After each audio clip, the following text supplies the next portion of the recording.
सभी को प्रणाम। मेरा नाम लक्ष्मी अधिकारी है। मैं उत्तराखंड के अल्मोड़ा डिस्ट्रिक्ट से हूँ। सबसे पहले हमारे परिवार में मेरे चाचा जी श्री भीम सिंह अधिकारी जी गायत्री परिवार से जुड़े। ये 1995 की बात है। तब मैं सेकंड और थर्ड स्टैंडर्ड में थी। मेरे चाचा जी तब आईआईटी दिल्ली से एमटेक कंप्लीट करके यूपीएससी की प्रिपरेशन के लिए आसाम गए हुए थे। वहाँ अलमीरा में वे अपना सामान रखने के लिए थोड़ा साफ़ सफाई करने लगे तो उन्हें वहाँ 6-7 अखंड ज्योति पत्रिकाएं मिली। तो चाचू पढ़ने और पढ़ाने के काफ़ी शौकीन तो थे ही, तो उन्होंने एक एक करके वो सारी पत्रिकाएं पढ़ी। तो वे मिशन की विचारधारा से काफ़ी प्रभावित हुए। फिर उन्होंने वहाँ से आदरणीय शैल जी को कुछ पत्र लिखे जिनके आंसर्स ने उन्हें और ज़्यादा प्रभावित किया। तब उन दिनों 1996 में अल्मोड़ा में होने जा रहे 108 कुंडी गायत्री महायज्ञ की तैयारियां शुरू होनी थी। और फिर चाचा जी ने एक फ़ैसला लिया कि अब वे जो कर रहे थे अभी तक वो सब छोड़कर गुरुदेव का कार्य करना शुरू करेंगे। पहले घर में इसका बहुत विरोध हुआ कि इतना अच्छा करियर छोड़कर क्या करने जा रहे हैं, पर धीरे धीरे सबने स्वीकार कर लिया। और इस प्रकार चाचू ने पहले हमारे परिवार को, फिर हमारे गांव को और फिर उत्तराखंड के बहुत सारे गांवों को गायत्री परिवार से जोड़ा। चाचू के साथ अक्सर गायत्री परिवार की टोली हमारे घर आया करती और अलग अलग जगहों पर हम लोग दीप यज्ञ, पुस्तक प्रदर्शनी, प्रभात फेरी, कलश यात्रा, हवन यज्ञ करवाने के लिए जाया करते थे। इस तरह मैं बचपन में ही गायत्री परिवार से एवं गुरुदेव से जुड़ गई। धीरे धीरे चाचा जी के विचारों का प्रभाव मेरे साथ साथ आसपास के गांव के सभी बच्चों पर भी पड़ने लगा, क्योंकि चाचा जी सभी को फ्री में ट्यूशन्स पढ़ाते थे और कक्षा के अंत में रोज़ एक एक बाल निर्माण की कहानियाँ सुनाया करते थे, जो सभी बच्चों की फेवरेट होती थी, उन्हें बहुत पसंद आती थी। जब इससे पहले जब मैं और छोटी थी तो मैंने एक सपना देखा था कि मैं कहीं जंगल में हूँ और चारों ओर से आग से घिरी हुई हूँ।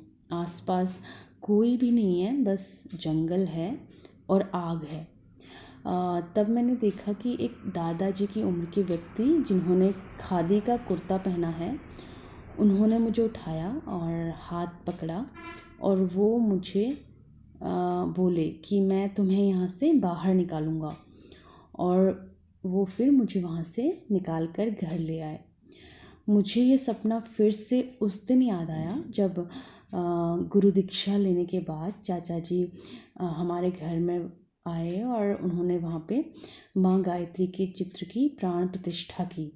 तब मैंने चाचू को बताया कि गायत्री माता जी की बाईं ओर वही दादाजी हैं जिन्होंने सपने में मुझे आग से बचाया था।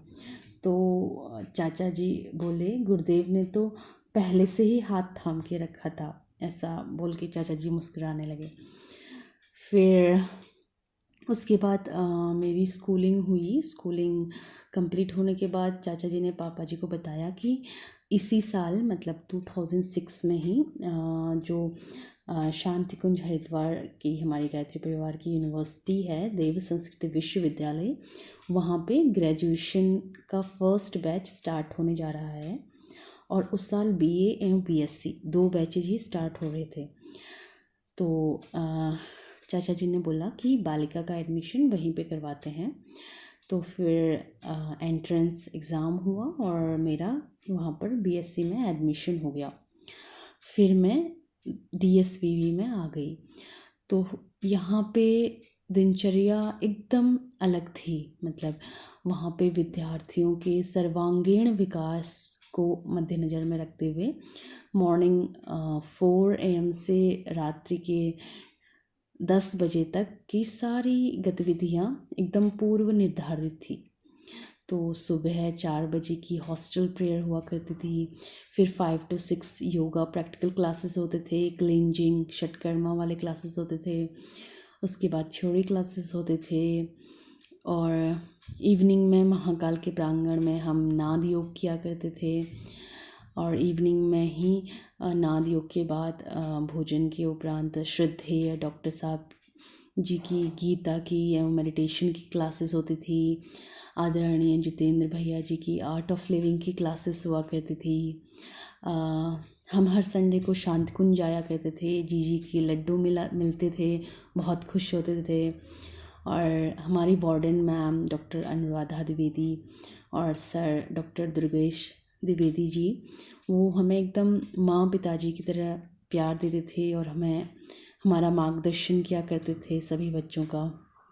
तो इस तरह से 3 सालों का पता ही नहीं चला, 3 साल कब पूरे हो गए।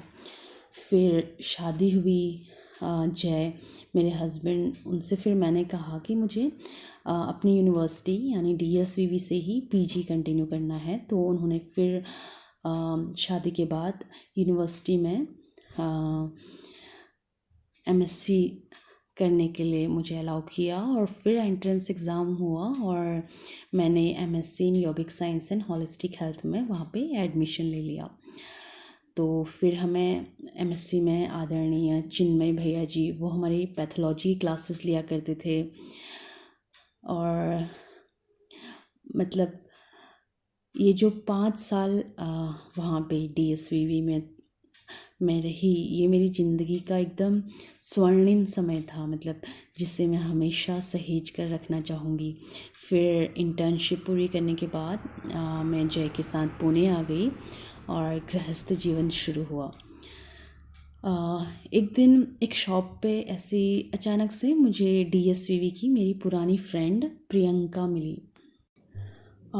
प्रियंका ने फिर हमें पुणे गायत्री परिवार के सक्रिय कार्यकर्ता एवं हमारे मार्गदर्शक रोहित श्रीवास्तव भैया और राधिका दीदी से मिलवाया। फिर उन्होंने अपने घर पर ही जब विधान के टाइम पे मेरा पुंसवन संस्कार करवाया।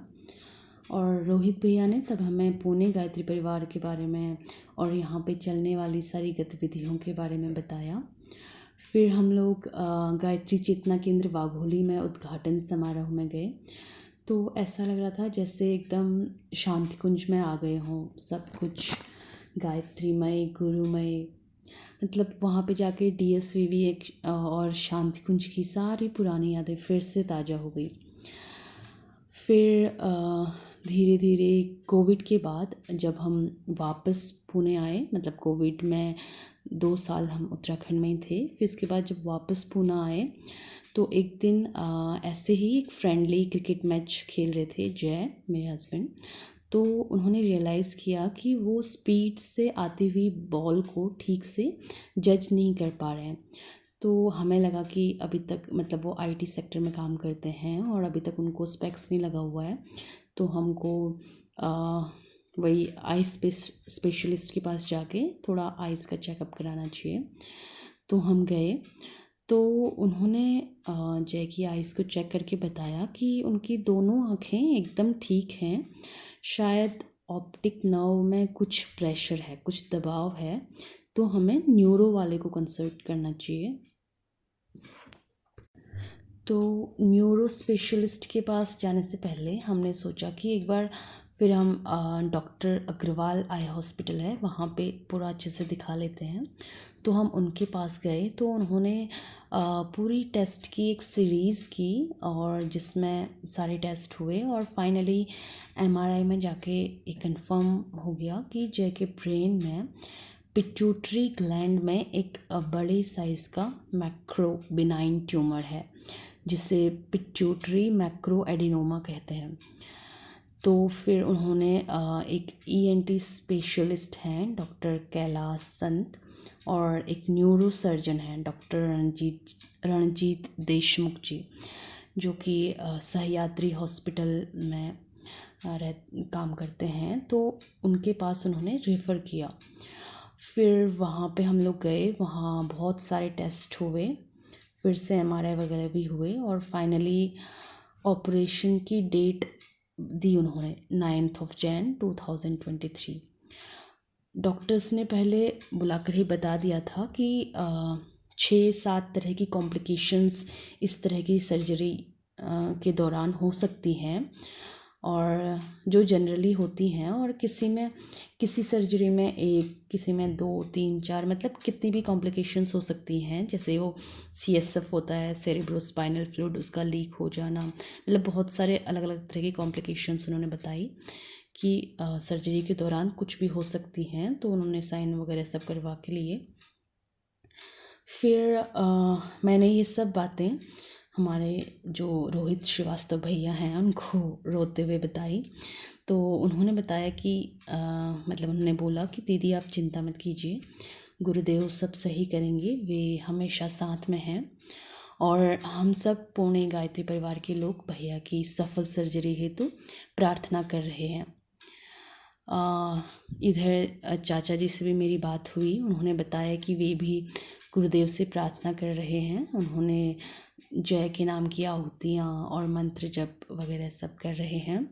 और शांत कुंज से जो डॉक्टर दुर्गेश द्विवेदी सर जी थे, वे भी वहाँ से डिस्टेंस हीलिंग कर रहे थे, और मैं भी लगातार गुरु गीता का पाठ कर रही थी, और हमारे परिवार के मतलब सभी जानने वाले सब प्रार्थनाएं कर रहे थे जय की सफल सर्जरी के लिए। जय की सर्जरी 8 घंटे तक चली, और मैं अपनी एक सहेली के साथ OT के बाहर बैठकर वेट कर रही थी। जैसे ही अंदर से आके उन्होंने अनाउंस किया कि मिस्टर अधिकारी के रिलेटिव्स कौन हैं, और उन्होंने बताया कि सर्जरी सक्सेसफुल रही। फिर डॉक्टर्स आए और उन्होंने बताया कि सर्जरी सक्सेसफुल भी रही, और एक भी कॉम्प्लिकेशंस भी नहीं आई। मीन्स सर्जरी वो successful without any single complication. तो ये सुन के मतलब मुझे अपने बचपन का सपना वो याद आ गया कि चारों ओर आग है और गुरुदेव साथ हैं। उन्होंने हाथ पकड़ा और वो वहाँ से निकाल कर बाहर ले आए। तो ये सब जो था, ये सब स्टार्ट होकर पूरा स्टार्ट हुआ और ख़त्म हुआ, मतलब 1 महीने के अंदर हमें पता चला ऐसा है, और सर्जरी होने तक पूरा 1 महीना लगा। और मैं मतलब एक ऐसी लड़की जो मतलब एक इंजेक्शन से भी मैं बहुत डरती थी पहले। पता नहीं किस तरह गुरुजी ने इतनी सामर्थ्य मुझे दे दी, इतना साहसी बना दिया कि, और सारी व्यवस्थाएं भी उन्होंने करवा दी पूरे 1 महीने में। मतलब दोनों बच्चों को स्कूल ले जाना, छोड़ना, तीनों टाइम का खाना, मतलब हमारे पड़ोसी लोग सब कर दिया करते थे। मुझे कुछ उसके बारे में पता नहीं था। और मेरे भाई आ गए थे बड़े, वो हॉस्पिटल्स में नाइट स्टे करना उनके साथ। मैं तो बस सुबह जाती थी हॉस्पिटल और रात को घर आती थी और बच्चों के साथ रहती थी। सारी व्यवस्थाएं मतलब गुरुजी ने करवा दी थी। मतलब गुरुदेव ने सदैव हाथ थाम के रखा था और रखा है। और उस समय पे वो जो तुम न घबराओ न आंसू ही बहाओ, अब वो वाला जो भजन है वो मैं हमेशा सुना करती थी, और सच में उसके एक एक शब्द को मैंने फील भी किया है।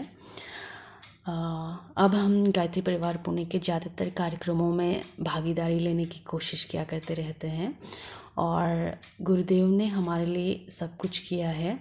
तो अब हमारा अहोभाग्य होगा कि हम छोटी सी आहुति भी अपने कर्मों द्वारा उन्हें समर्पित कर पाएँ। तो गायत्री परिवार पुणे, यहाँ पे गायत्री चेतना केंद्र वाघोली में बहुत सारे प्रोग्राम्स चलाए जाते हैं गायत्री परिवार पुणे द्वारा, जो व्यक्ति निर्माण से शुरू होकर फिर परिवार निर्माण, समाज निर्माण और राष्ट्र निर्माण के लिए सदैव सक्रिय रूप में क्रियामान रहते हैं।